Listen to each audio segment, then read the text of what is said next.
Buona serata cari telespettatori, ben ritrovati con noi con le nostre tematiche che questa settimana sono particolarmente coinvolgenti e interessanti, un po' gli antipodi l'una dall'altra. Non potevamo non incominciare parlando di turismo, parlando di giornate trascorse in modo piacevole per tantissime persone e delle potenzialità che ci possono essere, tanti punti di domanda, perché la situazione attuale, invece che vedere delle programmazioni a lungo termine, ai noi sembra che ci sia un raffreddamento, però vediamo di capirci qualche cosa in più. E allora con noi Massimiliano Schiavon, ben ritrovato dopo un po' di tempo che non ci vedevamo. Grazie. Presidente Federalberghi del Veneto, Presidente Confturismo Veneto, Vicepresidente Nazionale Federalberghi.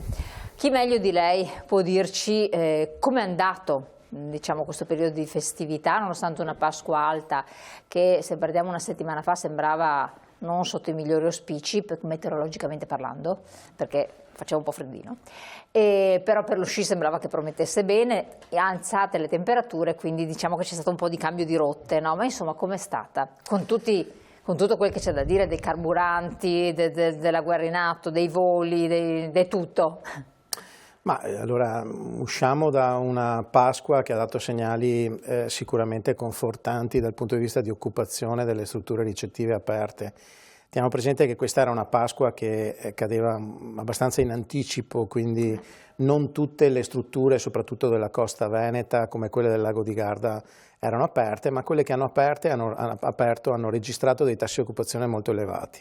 Soprattutto in prossimità delle ultime 48 ore prima della data d'arrivo c'è stata proprio un'impennata, e questo anche un po' spinto dalle condizioni meteorologiche molto favorevoli, temperature in aumento, un sud Italia che appena usciva da condizioni di instabilità meteorologica significativa, e poi le situazioni di instabilità internazionale dovute alle guerre all'estero probabilmente hanno fatto sì che si sono innescati dei fenomeni di prossimità per cui la gente ha deciso di frequentare le nostre spiagge piuttosto che i nostri laghi, piuttosto che le nostre terme, e quindi questi giorni sono stati sicuramente positivi, ma sento di dire che, visto che anche il periodo, una rondine non fa primavera, bisogna che stiamo molto attenti a quello che sta succedendo in ambito anche internazionale. Ecco, esatto. Molte persone hanno deciso all'ultimo, allettate magari anche dai prezzi che hanno tenuto abbastanza, hanno dato prospettive di ragionevolezza rispetto ad altri momenti, perché si sa che tante volte quando c'è una grande richiesta in anticipo poi l'algoritmo porta a degli impennamenti pazzeschi. Sì, però non è solo una questione di pressione della domanda. In questo momento ci sono delle dinamiche sul nostro settore, come anche in tanti altri settori, per cui non dipende esclusivamente da una pressione della domanda. Abbiamo dei costi dell'energia importanti che impattano in maniera significativa sui costi gestionali. Lei tenga conto che penso guardavo la settimana scorsa dei valori del costo al megawattora, l'Italia è il paese in Europa che lo sta pagando di più, siamo attorno ai 150 euro al megawattora, confronto ad una Spagna che è al di sotto dei 30 euro, o addirittura di una Francia che nonostante il nucleare è intorno ai 60 euro. Però sicuramente stiamo parlando di valori molto bassi che impattano poi sui costi dell'erogazione dei servizi e di conseguenza rischiano di impattare anche sul costo della vacanza. Ma è storia recente, in questi giorni molti nostri colleghi e operatori stanno ricevendo le lettere dei fornitori con le quali ci comunicano che non saranno in grado di confermare le medesime condizioni contrattuali di fornitura e saranno costretti forse a rivedere i prezzi a rialzo. Quindi di fronte anche a una situazione di questo tipo noi stiamo guardando un po' quelle che sono le dinamiche nella speranza che le cose si risolvano velocemente, almeno nel giro di qualche giorno e qualche settimana, perché diversamente saremo costretti purtroppo, nostro malgrado, a fare quello che fino ad oggi non è stato fatto, cioè noi siamo riusciti a mantenere comunque i prezzi ed assorbire in questi giorni questi aumenti, ma non siamo in grado di avere un'autonomia così a lungo termine per non dover eventualmente fare delle azioni correttive. Certo, non temete quello che un po' si sta dicendo in questo periodo,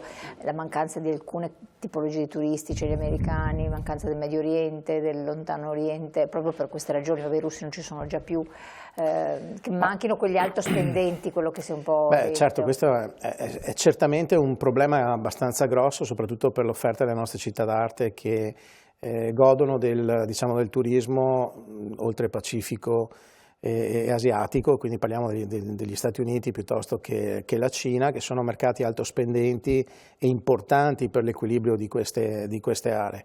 Quello che succede in questi casi è, diciamo, una maggiore pressione o un incremento della pressione del turismo di prossimità, quello che può essere, diciamo, raggiungibile con i mezzi propri, mentre mette seriamente in difficoltà il turismo a lunga tratta e in questo caso i mercati che abbiamo elencato poco fa. Ci sarà anche una parte di persone, di turisti che decideranno probabilmente di non andare all'estero e quindi andremo forse a recuperare un po' di mercato interno che resta sempre un'ancora di salvataggio importante per il nostro settore, ma va detto che non potrà sicuramente compensare situazioni che potrebbero, se dovessero peggiorare, di mancanza del turismo alto spendente come quello americano per una città come Venezia piuttosto che Verona.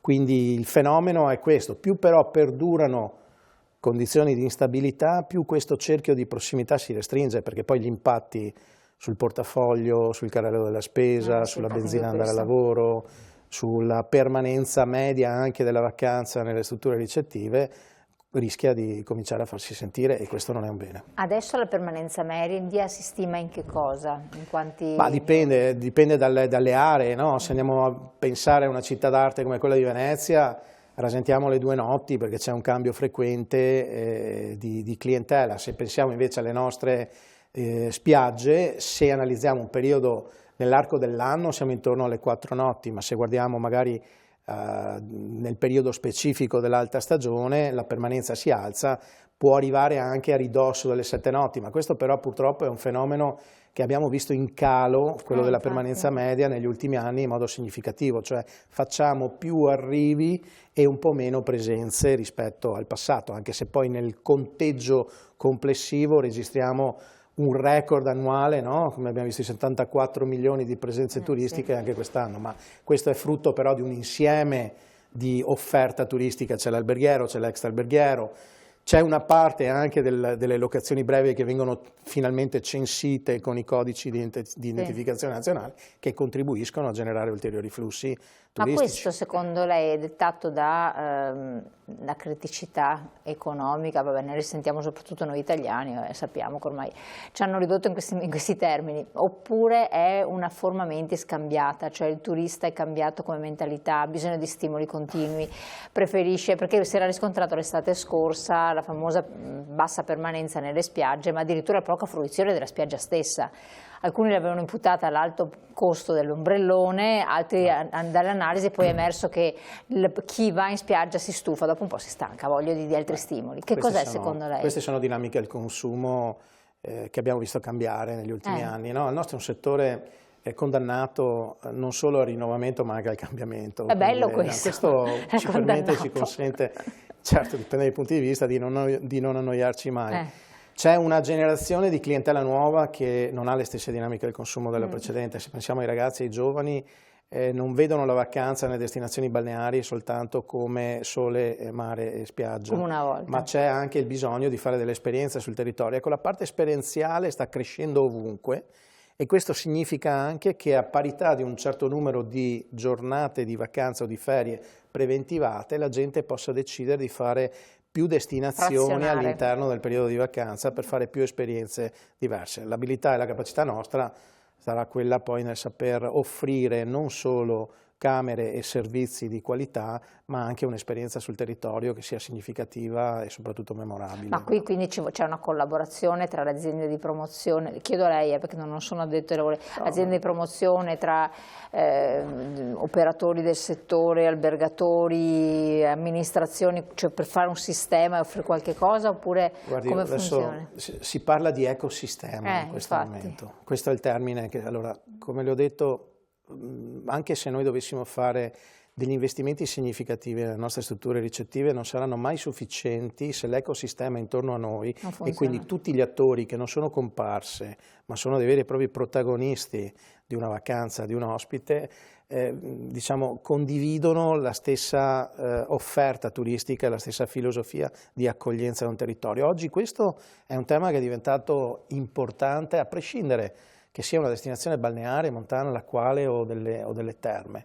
questo doversi muovere insieme come sistema che va dal tassista al mezzo pubblico, al ristoratore, al vigile o la polizia municipale che si occupa della sicurezza di un territorio piuttosto che altri attori, devono muoversi in maniera, diciamo, univoca quasi, per consentire di offrire un'esperienza all'ospite che sia poi memorabile, che sia il motivo per cui si decide di andare in una destinazione. Oggi conta di più non tanto il dove vado quanto il cosa faccio. Cosa faccio, infatti, E quindi, l'esperienza è vero. esatto, Quindi. questo è un modo diverso anche di comunicare le nostre offerte ai nostri clienti, non sono più un agglomerato di prezzi, ma devono diventare un agglomerato di esperienze, di servizi, di proposte, e ne abbiamo in Veneto, viva Dio, ne abbiamo veramente da proporre, anche quelle che forse fino ad oggi abbiamo un po' evitato o davamo per scontate. Invece è una terra, la nostra, che non a caso,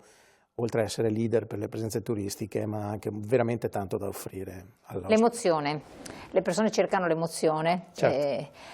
E questo implica una preparazione, formazione, formamenti, su un studio, come diceva lei.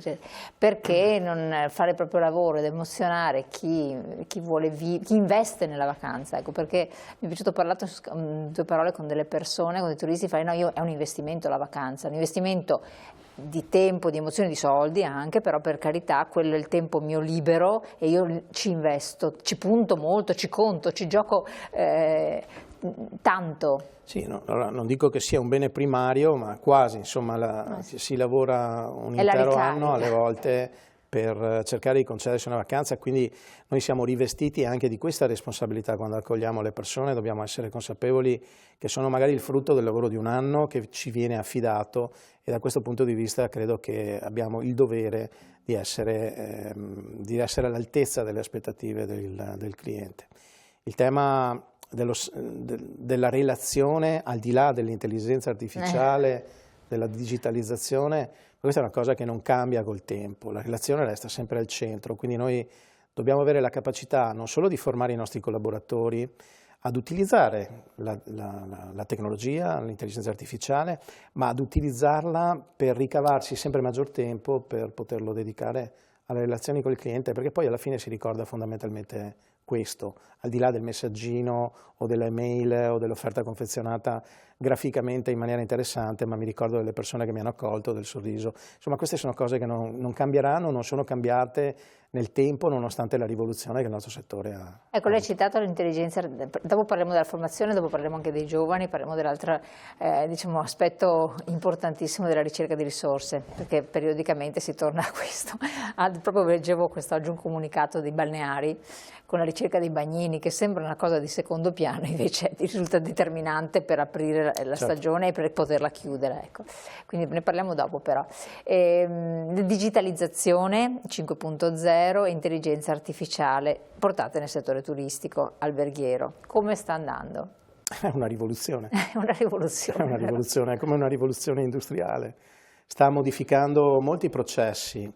Anche nella piccola impresa che si sta approcciando all'utilizzo di questi strumenti, cercando di tagliarli un po' su misura rispetto al proprio modello organizzativo, perché parlare oggi di intelligenza artificiale è un'applicazione molto, molto ampia. Ci sono le chatbot, ci sono i sistemi, i risponditori automatici, ci sono i generatori di preventivi artificiali.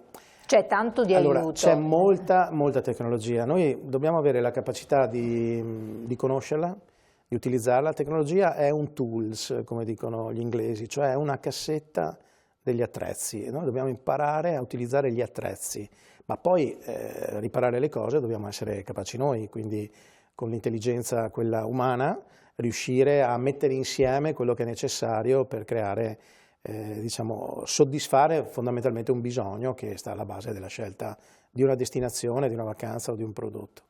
Quindi è un momento che comporta però anche molta formazione non solo dei nostri collaboratori, ma anche della nostra stessa classe imprenditoriale. Infatti questo è un altro aspetto, torniamo su questo perché tante volte si danno per scontato delle cose che non lo sono. Interrompiamo qualche secondo, abbiamo la pubblicità, però io vi invito a seguirci, a stare con noi tra poco.